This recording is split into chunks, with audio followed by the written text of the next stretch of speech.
Hello YouTube, welcome to another one of my Duel Links videos, and today we're looking at Malefics. I hadn't covered this archetype mainly because I was too busy playing DDDs, and I finally decided to give it a try yesterday and today, and let me tell you, it is a really fun deck.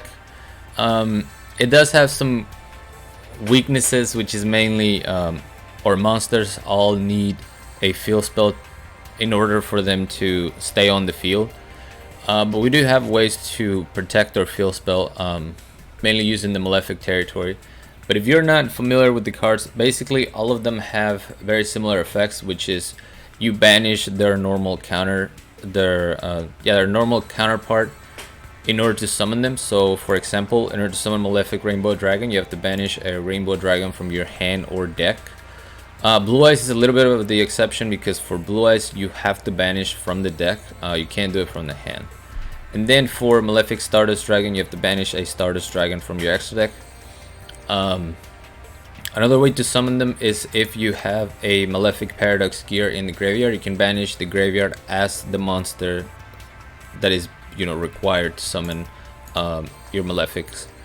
Other than that, we have Malefic Truth Dragon. He hits the field after a Malefic monster you control is destroyed by battle or by card effect.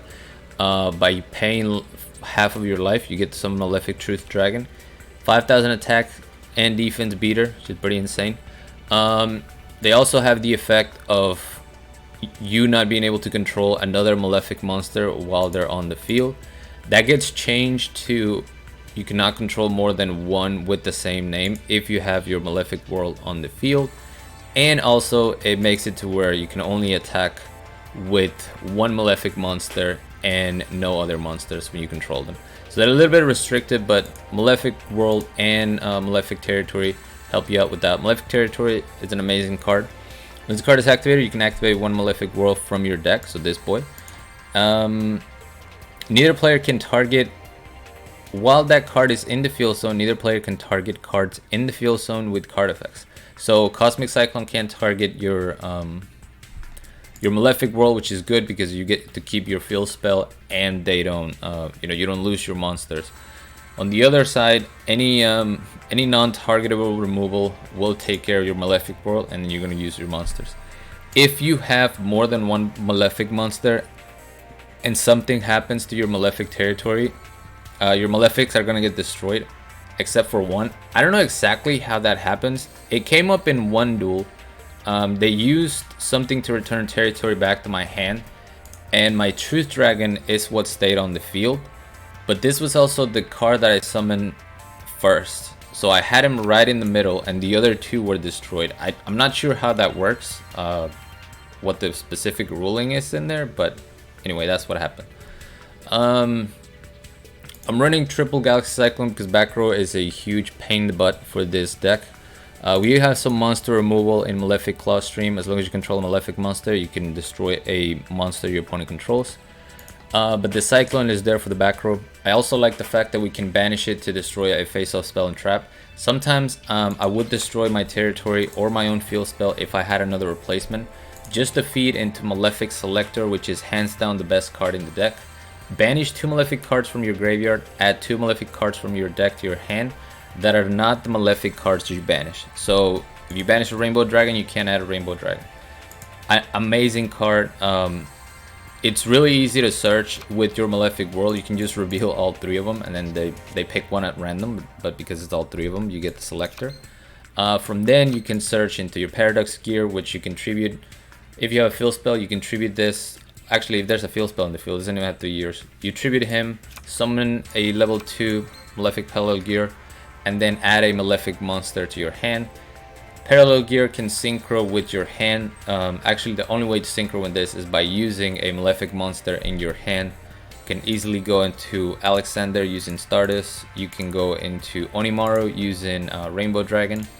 And then you can go into the main boss, which is Malefic Paradox Dragon, by using your Stardust Dragon. This card is really good. 4,000 attack, 4,000 defense. Your other Malefics are not very beefy other than Truth Dragon. Rainbow has no defense. When this card is synchro summon, you can select one synchro monster in either player's graveyard and special summon it. There can only be one face-up Malefic Paradox Dragon on the field. If Malefic World is not face up on the field, destroy this card. So that is the downside. You have to control the Malefic World, otherwise this guy will get destroyed. For the other ones, you just need a field spell period. There just needs to be a field spell period. What else have I not talked about? I think that's pretty much it. Oh yeah, the effect of getting a monster, it's very good, but it didn't come up that often. When it did though, it's pretty poggers. But yeah, that's pretty much it. Just go ahead and show y'all some gameplay.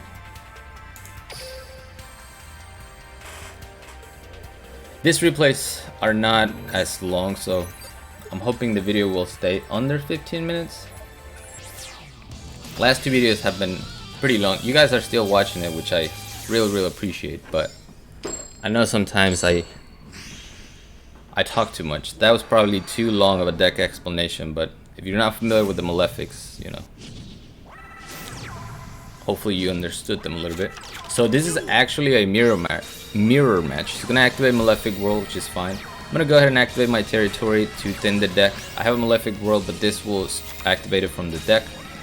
Now we can go Paradox Gear, summon a Tuner, and search a Stardust Dragon, Malefic Stardust Dragon. I'm gonna use both of them to go into Paradox Dragon. Activate Malefic Selector. Now that I have two Malefics that I can banish, we're going to search a Rainbow and a Stardust. So look at this turn 1 board. 4,000 attack, 4,000 attack, 2,500 attack, and I have a monster removal for their turn. It's insane. Unfortunately though, he opened up with Truth Dragon, and your boy cannot get over that. Luckily we run Claw Stream, otherwise we would have no out for Truth Dragon. So he's gonna destroy my Stardust, or attempt to destroy my Stardust. I go ahead and destroy him first. And the plan here is to show to get to Malefic Selector if I can, because I need to search a second Claw. That's why we're gonna activate our second field spell. That way I have enough cards and I can still search for a Claw Stream. Otherwise I would have had to banish my Claw Stream and I couldn't search for it. So we're gonna add our own Truth Dragon, set the Claw Stream. We're destroying his Paradox Gear, so he's gonna summon Truth Dragon again. He reveals 3 Selector, so he's guaranteed to get it. Alright, banish 2, add Rainbow Dragon, and add Malefic Territory, but he ends his turn. I guess he thought I would have no out for this. I don't know, during his end phase, I pop his Truth Dragon, and that's game for me. Easy.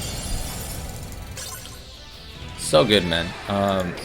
It's really fun just to summon big bosses for like no reason.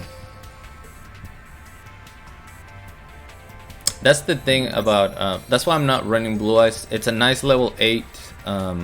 It's easier to get than Stardust, but it's the fact that the Blue Eyes in your hand would just automatically be dead. Like there would be literally nothing you could do with that Blue Eyes. It's just not worth it. If I draw into Rainbow Dragon, which did happen a lot, that's why I bumped it from 20 cards to 22 cards to help me get that Rainbow Dragon to my hand. Same goes for the tuners. I wanted the tuners to stay on the deck so I can special summon with Paradox Dragon and get my plus off of that. Here we're going up against Luna Lights. I'm going to go ahead and Galaxy Cyclone that back row, which was a Sakuretsu armor. Activate Territory. Malefic World from the deck. Now I can Paradox Gear. Get a tuner, search for Stardust. And we're going to synchro into Malefic Paradox Dragon. We're gonna banish a Rainbow, get rid of the Crimson Fox, and basically put him in a top deck situation. He top decks Econ. He chooses not to Econ take and, you know, crash both of my monsters, instead just taking out the Rainbow. So let's reveal 3 Selector and win this game real quick. Activate Selector, banish 2, get a Malefic Truth Dragon and a Paradox Gear. I'm gonna BM here a little bit. Summon the tuner in attack position. Search a Rainbow Dragon. Summon the Rainbow, crash. Get the Malefic Truth Dragon. Flex on him. 26. Grit no longer active. Easy win. I did get lucky by going second because, I mean, normally I play around Luna Lights when I see Grit. but you know, they can still OTK you very easily. Alright, here we got a Joey Wheeler, and this is another, I think this is another pretty easy OTK.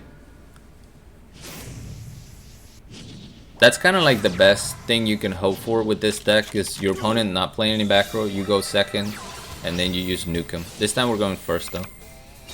So we're gonna normal summon Paradox Gear, special summon Parallel Gear.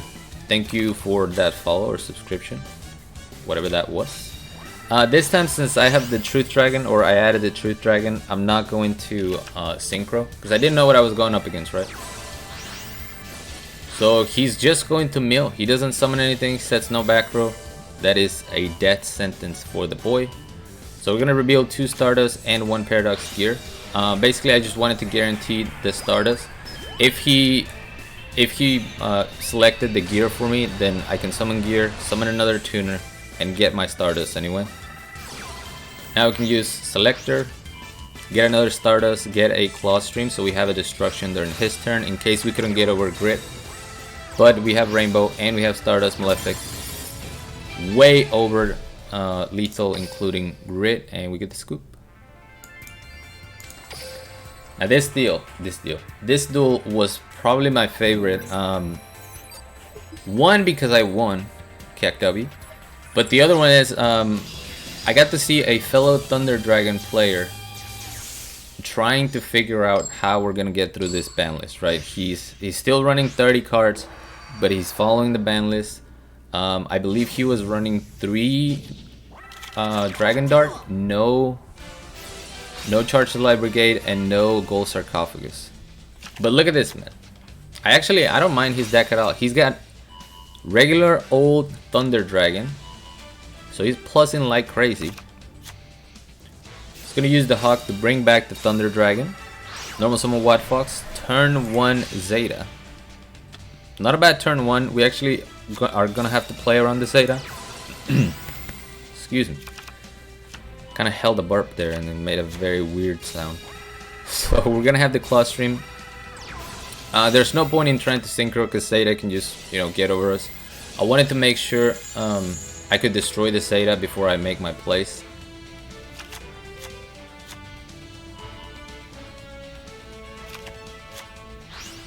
Alright, so he's gonna go Dragon Duo. This is fine because he can't OTK me with the board. So now we're gonna activate Malefic World, banish Rainbow, summon a Rainbow Dragon, set 2 back row as a bluff. But even then, we have a 4,000 attack beater, right? He's gonna have to deal with this. And this is my main problem with Lupine. Some people were commenting in the Thunder Dragon video that Lupine could replace the Gold Sarcophagus. Lupine eats your normal summon, and at that point your turn is over. You know, you can't possibly synchro after you've used Lupine, which is a huge downside to what Thunder Dragons are trying to do. In addition to the Grit nerf, if you just summon a Lupine and search, like even if you end up with like a Roar on the field, you could easily get OTK'd over that with the new Grit because you're not gonna be using Grit. So he's gonna use See You Later, summon a second duo. Luckily for me, even though he's running the Matrix, you basically need 2 turns to get over 4,000 attack or at 4,000 attack. So he's going to use the Matrix here to keep that 500 boost permanent. And then he's going to add... Oh, he added the Hawk. I thought he was going to add the Matrix back to activate during my turn. Either way, Malefic World, we're going to reveal 3 Selector. Basically guaranteeing that we're going to get it. Activate the Selector. And our Bluff Galaxy Cyclones are just chilling here. So we're going to add a territory. The reason why I want territory is so that I can control more than 1 Malefic monster. Now we can Paradox Gear. Add the Malefic Truth Dragon. Synchro using the Stardust that was already in my hand into Paradox Dragon. It's a nice Zeta you got over there. We're going to use your own Zeta to banish that Dragon Duo. And then, unless you run Kydroids or Kribos, you lose. I actually played around the Kribo there. Because if he waited to use his Kribo, then I can just Zeta in the battle step and then he can't activate the Kribo anymore. So yeah, that was my favorite duel. The last one is going to be a quick one, and then we'll be right around 15-16 minutes, so it's a good length of video. This guy I faced 3 times today. All 3 times he was using this deck because he cannot let go. So here you are, my friend. If you watch my videos, it's time to let go. Okay? This is for any Cybersteam player. Just let it go, man. Let it go. You know, turn on Frozen, put it on High Blast, sing with Frozen, let it go, my guy. It's over. You had your chance. It's now over. Cybersteam, Claw Stream, yeah, scoop. Scoop. Get out of here with your stupid Cybersteam deck. Play a real deck, my guy. But anyway, there you go. That is the only reason why I included that replay. I'm gonna be using this on stream later on tonight. If you're watching this on release, I'm gonna be streaming later on tonight. Literally like an hour after recording this or so. So we're gonna keep testing. We're gonna test some more Thunder Dragons, and I have a fun fusion deck to use. But anyway, thank you guys so much for watching. As always, like, comment, and subscribe if you want. And until next time.